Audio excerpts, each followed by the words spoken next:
अर्जुन सायलीला घेरलंय महिपतच्या गुंडांनी। श्री स्वामी समर्थ प्रेक्षकांनो, आता प्रतिमा महिपत समोर येताच महिपत तिच्यावर बंदूक चालवणार असतो, पण प्रतिमाला सायलीने शिकवलेली टेक्निक आठवते व ती महिपतला त्याच्या मागे कोणीतरी असल्याचं भासवते व त्याच्या हाताला हिसका देऊन बंदूक खाली पाडून पळून जाते। तेव्हा आता अर्जुन, सायली आणि चैतन्य हे तिघही खाली येतात।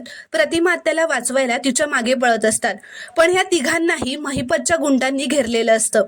इथे प्रतिमा महिपत पासून स्वतःला वाचवण्यासाठी पळत असते, तर अर्जुन इथे गुंडांशी मारामारी करतो। तो सायलीला म्हणतो की सायली पटकन जा आणि कुठल्या तरी झाडामागे जाऊन लप। चैतन्य सुद्धा गुंडांशी लढत असतो। अर्जुन आता इन्स्पेक्टर सावंतांना फोन करून सांगतो की इन्स्पेक्टर पटकन आत या। तर आता प्रतिमा जंगलात पळत असताना तिच्या मागावर असलेला महिपत तिला गाठतो। महिपत सोबत त्याचा गुंडही असतो। आता महिपतचा गुंड प्रतिमाला धरायला येतो, तेव्हा प्रतिमा त्याच्या डोळ्यावर मिरचीचा स्प्रे मारून पळून जाते। महिपत म्हणतो, अरे धर तिला, पळाली बघती। तर इथे दुसरीकडे नागराज त्या जंगलात पुढे येत असताना त्याचा पाय घसरतो आणि तो खाली पडतो। त्याच्या पडण्याच्या आवाजाने अर्जुनला संशय येतो आणि तो आवाजाच्या दिशेने पुढे येत असतो। नागराज अर्जुनला बघून आता एका झाडामागे तोंड दाबून लपून राहतो।